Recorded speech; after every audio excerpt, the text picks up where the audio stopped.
হ্যাঁ বলদে কয় কি তুই আমার মায়ের বলত কষ্ট দিলি তো বলদ কম না তো কি কমু ওদের 30টা দিন ওরা গুড়া চিংড়ি খাওয়ায় বড় করতাছি আর এখন আইসে পদ্মার পরে ইলিশ খাইবো ইলিশ দিবন খাইতো নয় তোর বাপে কোনোদিন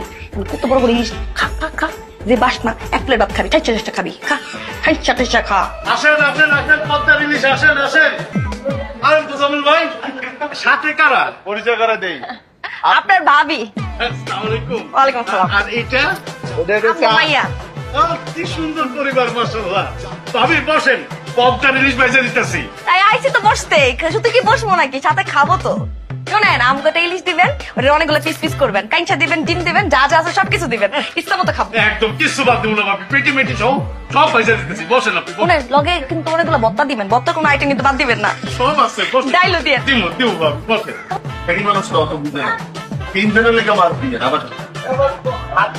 আপনি তো টেনশন করবেন না বসেন হ্যাঁ খাবি না কেন ইলিশ